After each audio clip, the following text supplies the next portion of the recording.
Thyroid gland की अगर हम बात करें तो मैमल्स में जो थायराइड ग्लैंड होता है, दिस ग्लैंड, यहाँ पे हार्मोन नहीं आना, सॉरी, यहाँ पे आना है ग्लैंड। मैमल्स में जो थायराइड ग्लैंड होता है, it consist of two lobes, two parts पर बेटा ये मुश्तमिल होता है। और ये कहाँ पर पाया जाता है? ये हमारी नेक के अंदर, हमारी गर्दन के अंदर जो लैरंक्स वाला हिस्सा होता है, जिसको हम वॉइस बॉक्स कहते हैं बेटा, लैरंक्स के बिल्कुल नीचे ये थायराइड ग्लैंड जो है वो मौजूद होता है। अगर आप इस डायग्राम को ज़रा गौर से देखें, ये बेटा ये मैंने डायग्राम बनाई है, इसमें आप देखेंगे नेक वाला रीजन है, और नेक वाले रीजन में जहाँ पर ये लेरंक्स है, जिसको हम वॉइस बॉक्स भी कहते हैं बेटा, आप देखें इस लेरंक्स के बिल्कुल नीचे थायराइड ग्लैंड मौजूद है। अब चूंकि बेटा ये हम एक साइड से देख रहे हैं तो हमें सिर्फ एक साइड का लोब नज़र आ रहा है, दूसरा जो लोब है वो इसका ओपोजिट साइड पर, दूसरी साइड पर मौजूद है। तो थायराइड ग्लैंड जो है, ये ग्लैंड टू लोब्स पर मुश्तमिल होता है, और ये ग्लैंड कहाँ पर होता है? हमारी नेक में लेरंक्स के बिल्कुल नीचे मौजूद होता है। तो ये बेटा हमने पढ़ा कि मैमल्स के अंदर जो थायराइड ग्लैंड होता है वो टू लोब्स पर मुश्तमिल होता है, जो लेरंक्स के बिल्कुल नीचे पाया जाता है। अच्छा, अब इस ग्लैंड की अगर हम बात करें तो ये जो थायराइड ग्लैंड है, वैसे तो ये ग्लैंड हर वक्त ही एक्टिव रहता है, मसलसल एक्टिव होता है, मसलसल हार्मोन बॉडी में बनाता रहता है, but produces high level of hormones. लेकिन ये अपने हार्मोन्स की सिक्रीशन तब बढ़ा देता है जब बॉडी जो है वो ग्रोथ पीरियड में होती है, या बॉडी में सेक्सुअल मेच्योरेशन हो रही होती है, या बॉडी को किसी स्ट्रेस कंडीशन का, लाइक बहुत ज़्यादा सर्दी का सामना करना पड़ रहा है, या भूख का सामना करना पड़ रहा है। इन सिचुएशंस के अंदर भी जो है थायराइड ग्लैंड के हार्मोन्स की सिक्रीशन बढ़ जाती है। दोबारा देखिए वो क्या कह रहा है कि जो थायराइड ग्लैंड है, ये ग्लैंड हर वक्त ही मसलसल ही एक्टिव रहता है और अपने हार्मोन सिक्रीट कर रहा होता है, लेकिन during growth period, during sexual maturation, your during stress condition, ये ग्लैंड क्या करता है? अपने हार्मोन्स की जो सिक्रीशन है उनको बढ़ा देता है, क्योंकि इससे बनने वाले, इस ग्लैंड से पैदा होने वाले हार्मोन जो हैं बेटा, उनका ग्रोथ से भी ताल्लुक़ होता है, उनका बॉडी की सेक्सुअल मेच्योरेशन से भी ताल्लुक़ होता है, और बॉडी में अगर कोई स्ट्रेस सिचुएशन आ जाती है तो उससे निपटने में भी हेल्प करती है। स्ट्रेस सिचुएशन से निपटने के लिए सबसे ज़्यादा जो डिमांड होती है बॉडी की, वो एटीपी एनर्जी की डिमांड होती है, और एटीपी एनर्जी की प्रोडक्शन में भी इसके जो हार्मोन्स हैं वो बहुत अहम रोल प्ले करते हैं। अब ये ग्लैंड आमतौर पर 3 किस्म के हार्मोन्स बनाता है। ट्राई आइडोथायरोनिन, 3 आयोडीन होते हैं इसमें, T3 हार्मोन भी इसको कहा जाता है। फिर टेट्रा आइडोथायरोनिन, 4 आयोडीन होते हैं इसके स्ट्रक्चर के अंदर, इसको थायरोक्सिन हार्मोन भी हम कहते हैं, और कैल्सीटोनिन। तो T3 हार्मोन, T4 हार्मोन जिसको थायरोक्सिन भी कहा जाता है, और कैल्सीटोनिन, बेटा ये 3 किस्म के हार्मोन्स थायरोक्सिन जो है, थायराइड ग्लैंड जो है वो बनाता है। अच्छा, उसके अब हम इनके फंक्शंस की तरफ आ जाते हैं। तो सबसे पहले हम T3 हार्मोन और T4 हार्मोन के फंक्शन को पढ़ेंगे। याद रखें दोनों हार्मोन्स का स्ट्रक्चर लगभग सेम है, एक में 3 आयोडीन है, दूसरे में 4 आयोडीन है, सवाए इसके बाकी दोनों हार्मोन्स का स्ट्रक्चर सिमिलर है। तो जब चूंकि ज़्यादातर इनका स्ट्रक्चर सिमिलर है, तो दोनों जो हार्मोन्स हैं ये एक तरह से ही जो है वो काम करते हैं, एक तरह से ही बिहेव करते हैं। नंबर 1, ये इनके फंक्शंस क्या हैं? याद कीजिएगा, दोनों के फंक्शन सेम होंगे। नंबर 1, ये क्या करते हैं? ये हार्मोन्स हमारा जो बेसिक मेटाबॉलिज्म है। अच्छा, ये बेसिक मेटाबॉलिज्म क्या होता है? बेसिक मेटाबॉलिज्म से मुराद है बॉडी में वो केमिकल रिएक्शंस, बॉडी का वो मेटाबॉलिज्म जो एनर्जी की प्रोडक्शन का बायस बनता है, जो एटीपी की प्रोडक्शन करवाता है, उसको हम कहते हैं बेसिक मेटाबॉलिज्म। क्योंकि बेटा बॉडी में सबसे ज़्यादा जो डिमांड है वो एनर्जी की होती है, तो एनर्जी के लिए जो मेटाबॉलिज्म बॉडी के अंदर रन होता है उसको कहते हैं बेसिक मेटाबॉलिज्म। अब इस मेटाबॉलिज्म की जो रफ्तार है वो कब कम करनी है, कब ज़्यादा करनी है, वो इन हार्मोन्स के कंट्रोल में होता है। तो बेटा ये हार्मोन जब सिक्रीट होते हैं हमारी बॉडी में, तो ये हार्मोन्स क्या करते हैं? हमारे बेसिक मेटाबॉलिज्म की जो रफ्तार है उसको क्या कर देते हैं? इंक्रीज़ कर देते हैं। क्यों इंक्रीज़ कर देते हैं? जब बेसिक मेटाबॉलिज्म की तादाद बढ़ेगी तो उससे क्या होगा? रफ्तार बढ़ेगी तो उससे क्या होगा? ग्लूकोज की जो ब्रेकडाउन है बेटा वो बढ़ जाएगी। अब ग्लूकोज की जब ब्रेकडाउन बढ़ेगी तो उससे क्या होगा? बॉडी में हीट पैदा होगी और साथ में एटीपी की प्रोडक्शन होगी। अभी बेटा हमने ऊपर पढ़ा था स्ट्रेस कंडीशन जो है इस स्ट्रेस कंडीशन में ये जो ग्लैंड होता है ये अपने हार्मोन्स की सिक्रीशन बढ़ा देता है।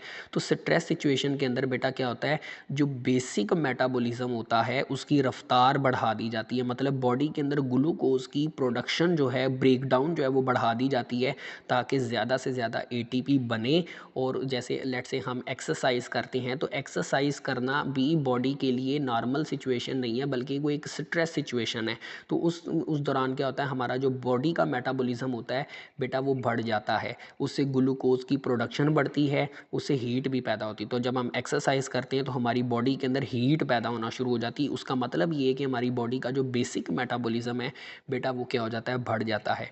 तो इन दोनों हार्मोन्स का एक फंक्शन तो ये है कि ये हमारे बेसिक मेटाबॉलिज्म की रफ्तार बढ़ाकर ग्लूकोज की ब्रेकडाउन को इंक्रीज करके एनर्जी की प्रोडक्शन का बायस बनते हैं।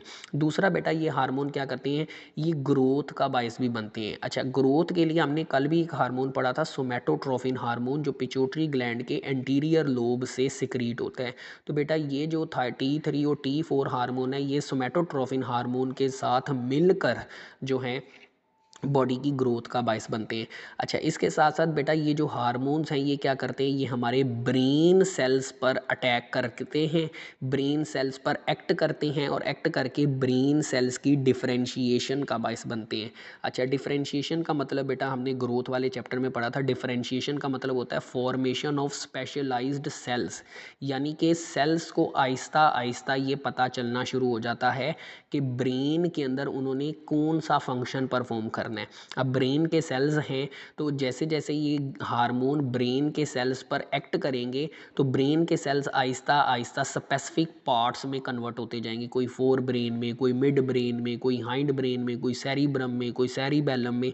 इस तरह सेल्स ब्रेन के मुतलका पार्ट्स बनाते जाएंगे, तो हम कहेंगे ब्रेन आहिस्ता आहिस्ता डेवलप होता जा रहा है। तो इसको हम कहते हैं ब्रेन सेल्स की डिफरेंशिएशन।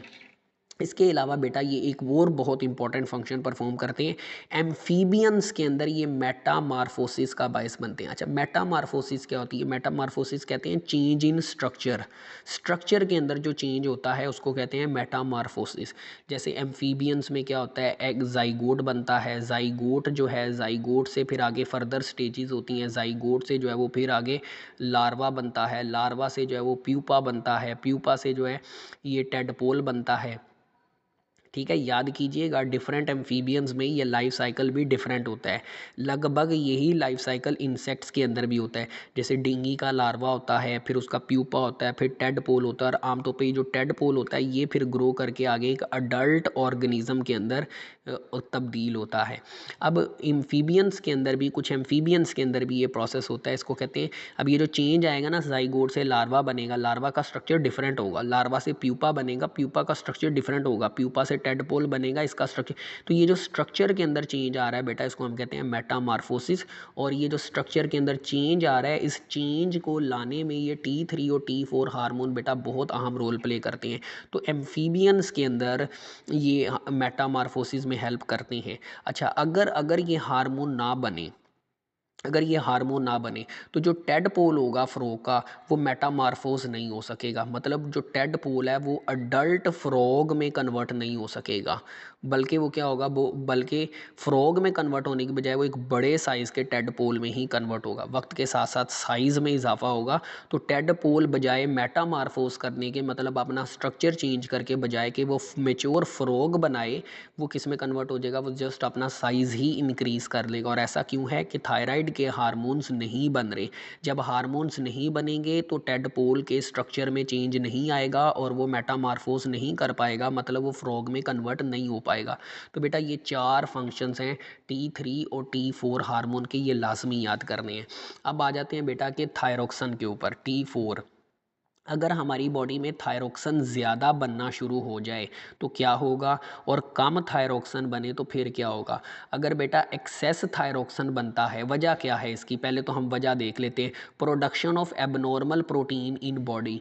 अगर हमारी बॉडी में किसी भी वजह से हमारी बॉडी में कोई एबनॉर्मल प्रोटीन बनना शुरू हो जाती है, और वो एबनॉर्मल प्रोटीन क्या करती है, थायराइड ग्लैंड को मसलसल स्टिमुलेट करना शुरू कर देती है।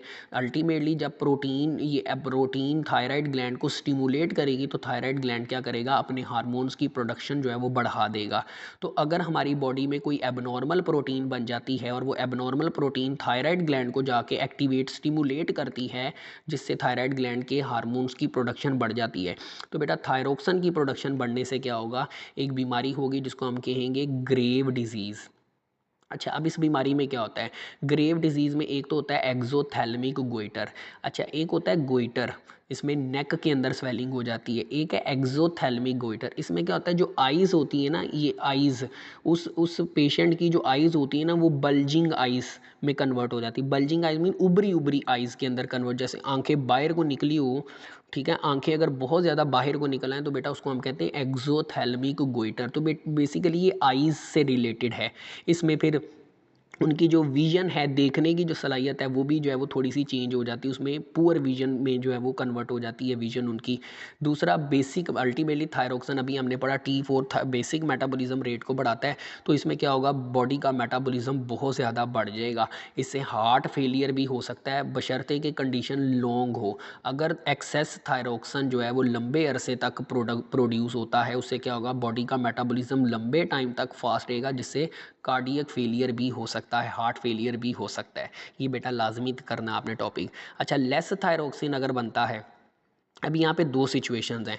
अब कि आया कंजेनिटली, कंजेनिटली का मतलब होता है बाई बर्थ, पैदाइश के वक्त ही, पैदाइशी तौर पर ही अगर ये हार्मोन कम बन रहा है, तो फिर बेटा जो बीमारी होगी उसको कहेंगे क्रेटिनिज्म। लेकिन अगर लेटर लाइफ में बाद में कभी आकर थायरोक्सिन की कमी होती है, तो बेटा उससे जो बीमारी होती है उसको कहते हैं मिक्सोडीमा।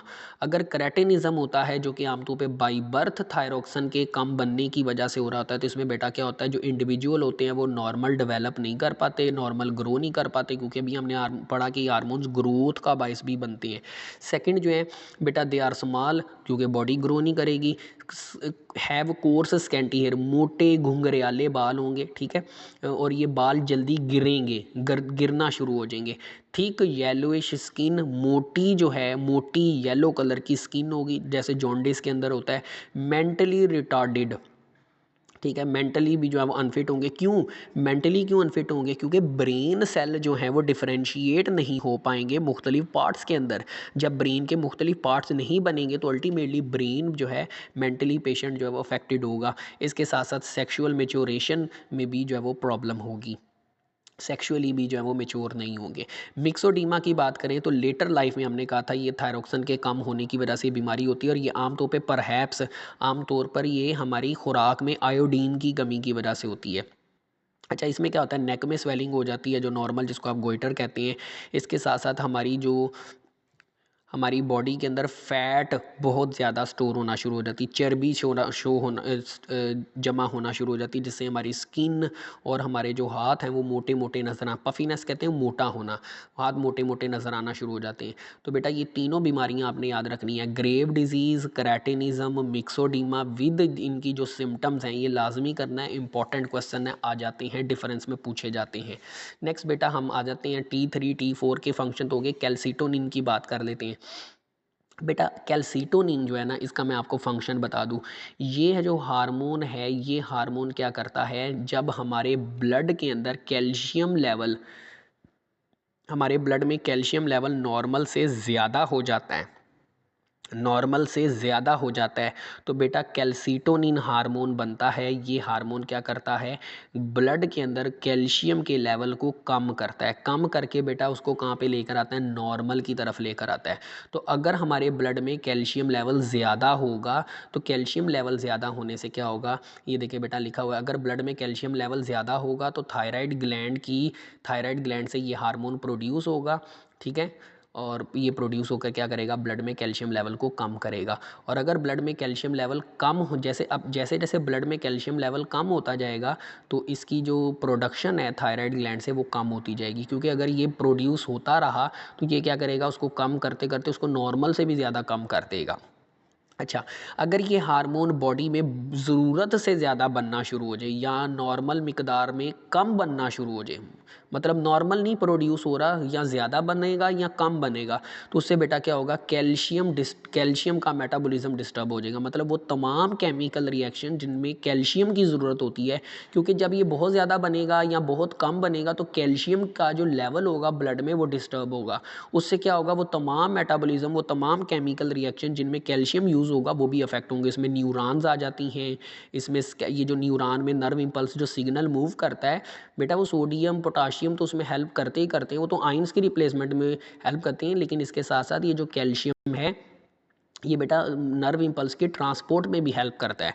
इसके अलावा चैप्टर 16 में आपने स्केलेटल मसल वाले टॉपिक में पढ़ा है, विदाउट कैल्शियम जो है वो मसल हमारा कॉन्ट्रैक्ट ही नहीं कर सकता। तो देखिए लिखा भी हुआ स्केलेटन है, मसल है, क्योंकि स्केलेटन बोन में कैल्शियम स्टोर होती है, ब्लड है, ये सारे जो हैं वो डिस्टर्ब होंगे। नेक्स्ट है बेटा जी पैराथायराइड ग्लैंड, छोटा सा टॉपिक है बेटा जी। ह्यूमंस के अंदर क्या होता है, जो पैराथायराइड ग्लैंड है ये कहाँ पे पाया जाता है, थायराइड के जो लोब्स होते हैं, अभी हमने पढ़ा थायराइड ग्लैंड के 2 लोब्स होते हैं। ये देखिए बेटा, ये लोब बना हुआ है, एक लोब नज़र आ रहा है इसकी, ये है इसकी पोस्टीरियर साइड, पीछे वाली साइड। तो यहाँ पे देखिए 2 छोटे छोटे आपको लोब ग्लैंड्स नज़र आ रहे हैं। इसी तरह 2 छोटे छोटे ग्लैंड दूसरे लोब पर भी होते हैं। टोटल 4 छोटे छोटे ग्लैंड्स होते हैं, जिनको मिलाकर हम पैराथायराइड ग्लैंड का नाम देते हैं। ये बेटा क्या नाम, ये क्या कौन सा हार्मोन बनाते हैं, ये पैराथार्मोन बनाते हैं। अच्छा, ये जो है ना, ये हार्मोन कब बनेगा, जब हमारे ब्लड में कैल्शियम का लेवल नॉर्मल से कम होगा, तब ये हार्मोन प्रोड्यूस होगा, क्योंकि इस हार्मोन का काम होता है ब्लड में कैल्शियम लेवल को इंक्रीज करके नॉर्मल करना। तो कैल्सीटोनिन कब बनेगा, जब ब्लड में कैल्शियम लेवल ज़्यादा होगा, ताकि उसको कम किया जा सके। पैराथार्मोन कब बनेगा, जब ब्लड में कैल्शियम लेवल कम होगा, ताकि उसको ज़्यादा किया। तो पैराथार्मोन ब्लड में कैल्शियम लेवल को ज़्यादा करते हैं। देखिए बेटा लिखा हुआ है, लो कैल्शियम जब होगा तो लो कैल्शियम की वजह से पैराथायराइड ग्लैंड एक्टिवेट होगा, जिससे ये हार्मोन बनेगा। लो कैल्शियम की वजह से ये हार्मोन जो है वो बनेगा। और जब कैल्शियम जैसे जैसे बढ़ना शुरू हो जाएगा तो इस हार्मोन की जो प्रोडक्शन है वो भी कम होना शुरू हो जाएगी। अच्छा, अगर ये हार्मोन बहुत कम बनता है तो इसके कम बनने से क्या होगा, क्योंकि ये बनेगा कब, जब कैल्शियम लेवल लो होगा। अब ये अगर तो वो कहता है ये हार्मोन कम बनता है तो उससे क्या होगा, ब्लड में कैल्शियम लेवल बहुत कम हो जाएगा, क्योंकि इस हार्मोन का काम होता है कैल्शियम लेवल को ज़्यादा करना, इंक्रीज़ करना।